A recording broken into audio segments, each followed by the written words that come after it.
अस्सलाम वालेकुम dear students, हम पढ़ फर्स्ट ईयर फिजिक्स। आज हम करेंगे चैप्टर 2 की एक्सरसाइज, जिसमें आपको पता है क्वेश्चन और आंसर होते हैं। तो हमारे पास आज हम क्वेश्चन नंबर 4 से स्टार्ट करेंगे। तो क्वेश्चन नंबर 4 हम पढ़ लेते हैं। क्या हमारे पास है, क्या पूछा गया हमारे पास उसमें से। अब क्या कहता है, if one of the component of a vector is not zero can its magnitude be zero. तो क्वेश्चन ये है कि अगर कोई भी वेक्टर हमारे पास है, तो अगर उसका एक कंपोनेंट क्या है, नॉट जीरो है, तो क्या उसकी मैग्नीट्यूड जीरो हो सकती है। सो हम देख लेते हैं। तो ऐसा possible no, if a vector if one of the component of a vector is not zero its magnitude cannot be zero। if one of the component, ये आंसर लिख लेते हैं क्वेश्चन नंबर 4 का। No if one of the component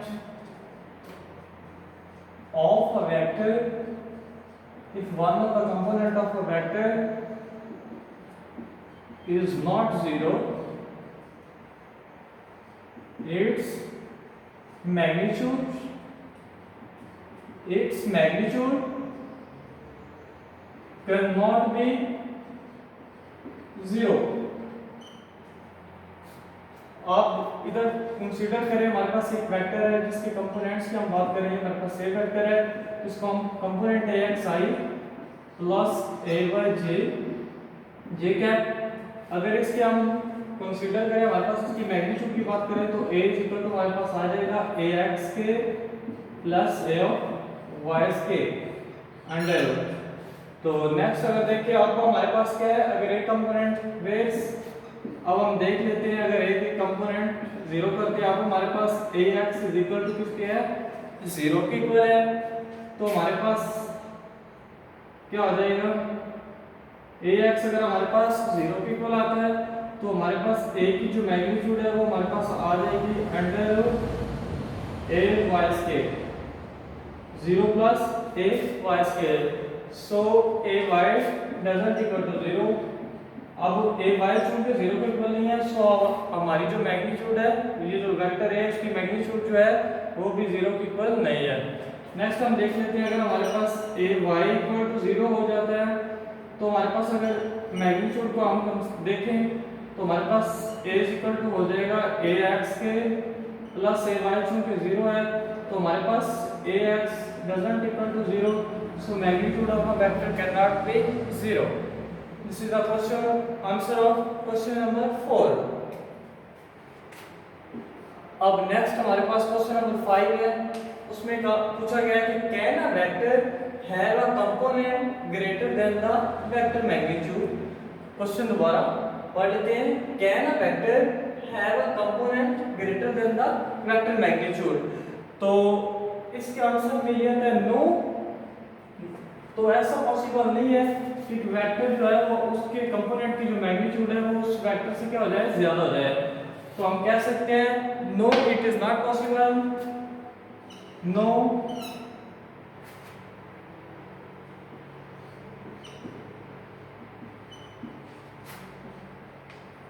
No, a vector cannot have a component greater than the vector magnitude. No, a vector cannot have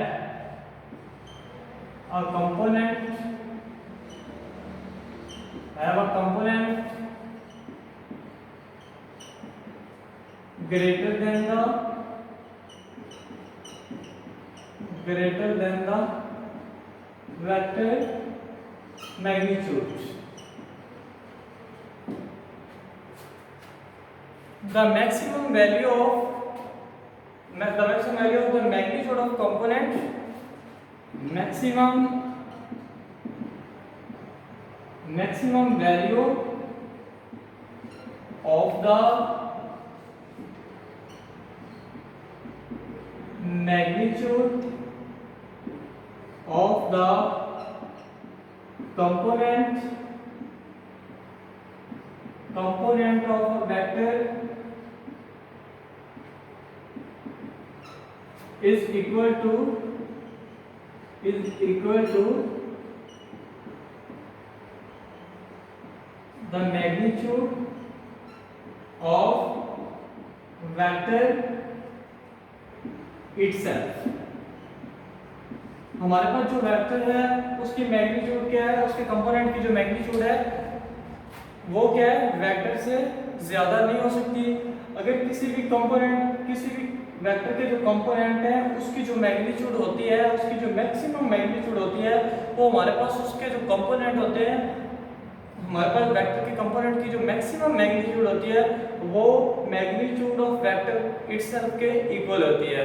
ये हमारे पास था question number 4 का 5 का आंसर। नेक्स्ट हमारे पास है question number 6, can the magnitude of a vector have negative value. तो इसका आंसर ये है, no, a vector can not have a magnitude of negative value. तो हम इसके लिए कंसीडर कर लेते हैं, no the vector, no the magnitude of a vector can not have a negative value. No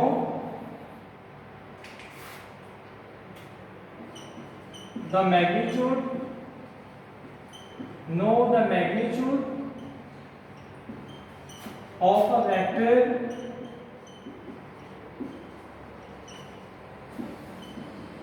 cannot have a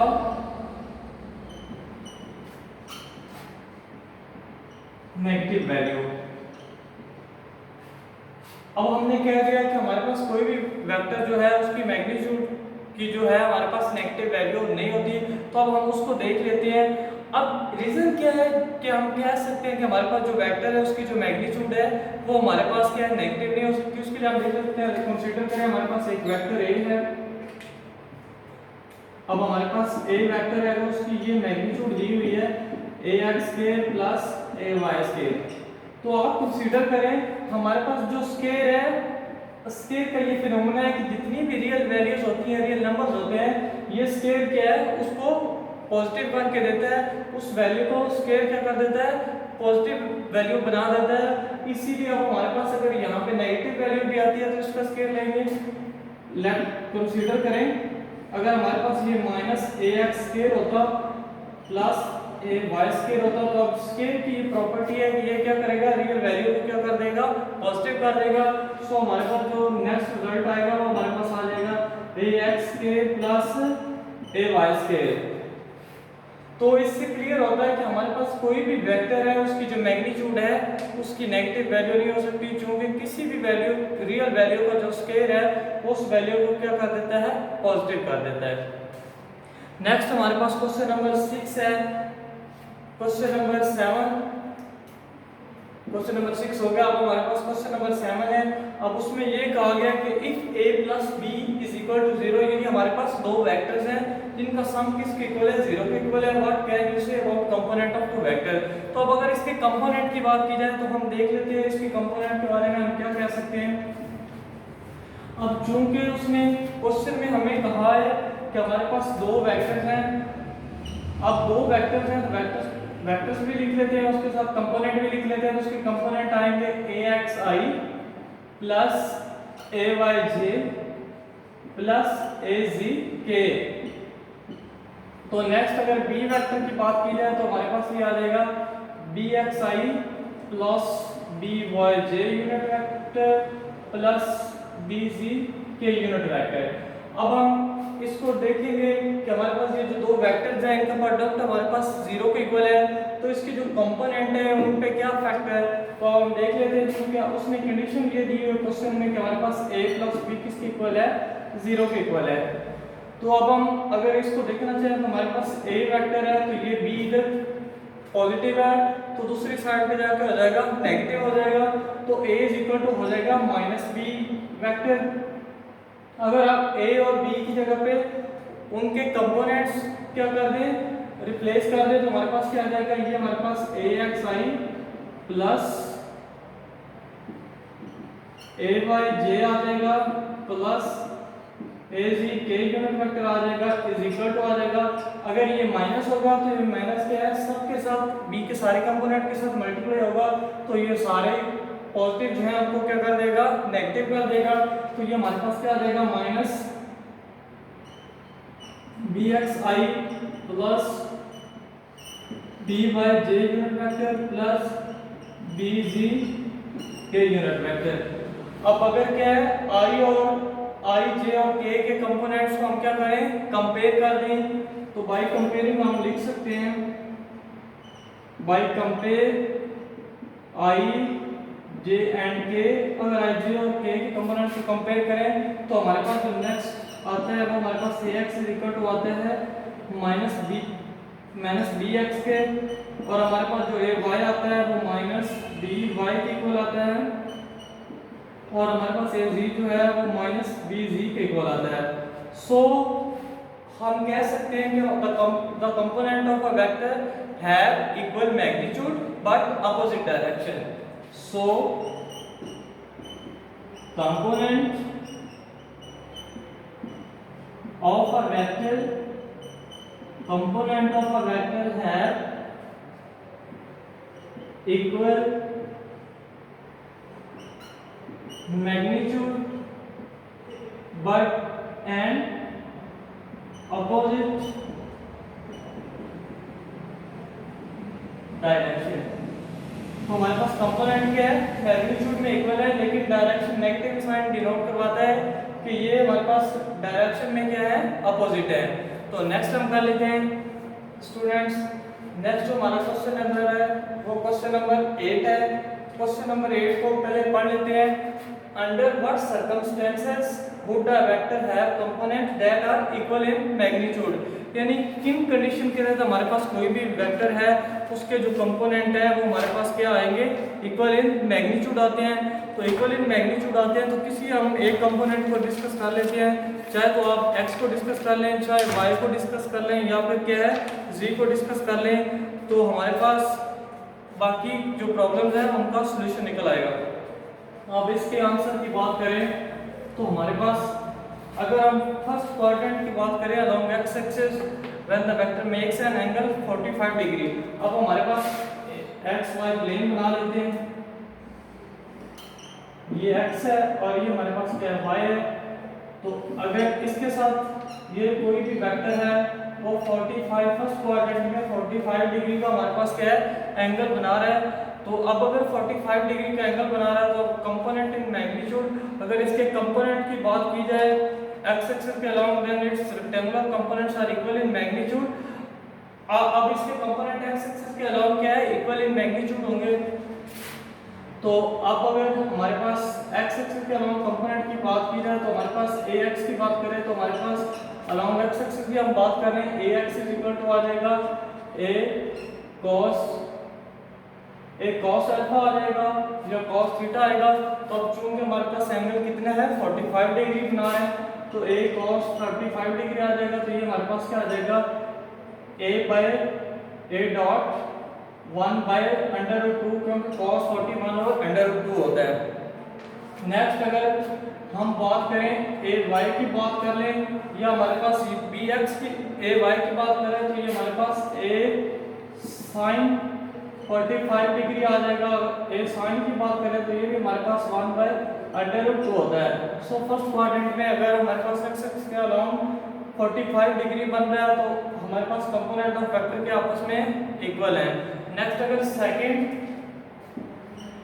second quadrant की बात की जाए, सेकंड क्वाड्रेंट की, तो अब सेकंड क्वाड्रेंट इधर आ जाएगा तो ये 180 से क्या है, 180 से लेस है लेकिन 90 से क्या है, ग्रेटर है।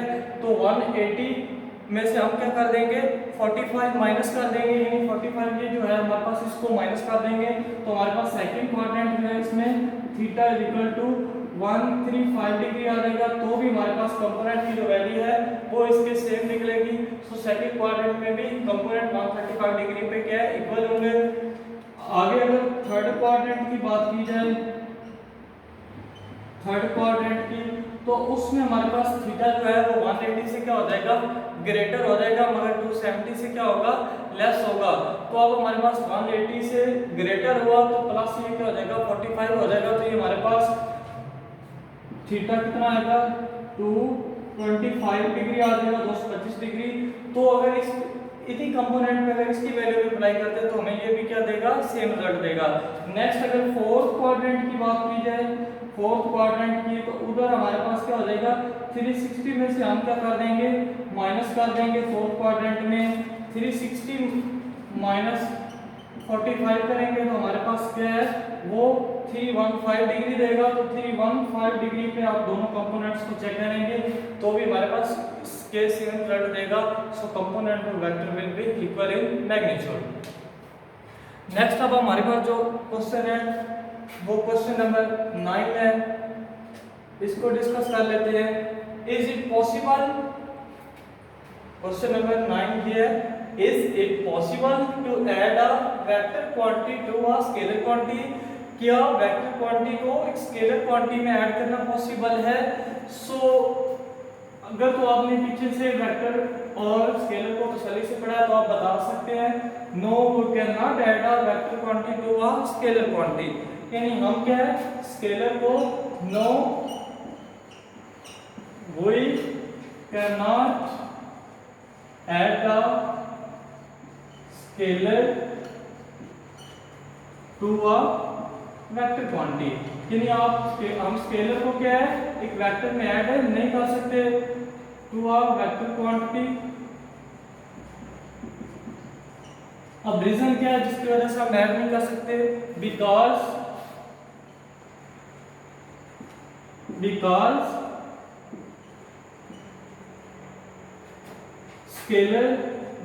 scalar and vector are two different quantities. So scalar has only magnitude, but vector has both magnitude and direction, यानी हम वेक्टर में क्या है, मैग्नीट्यूड के साथ साथ क्या किसको डिस्कस कर रहे होते हैं, डायरेक्शन को। So it is not possible add to a scalar to a vector quantity. Next हमारे पास क्वेश्चन नंबर 10 है, वो ये है, can you add 0 to a null vector, क्या आप 0 को एक नल वेक्टर में ऐड कर सकते हैं। तो ऐसा भी पॉसिबल नहीं है, no we can not add 0 to a null vector. तो रीजन इसके पीछे क्या है कि हमारे पास चूंकि 0 जो है वो एक स्केलर क्वांटिटी है और हमारे पास जो नल वेक्टर है वो एक वेक्टर क्वांटिटी है। तो इसी पिछले क्वेश्चन में हमने डिस्कस किया था कि हम क्या है, वेक्टर को स्केलर में ऐड नहीं कर सकते due to two different quantities. So हम कह सकते हैं no 0 can not be added to a null vector, no 0 cannot be added to a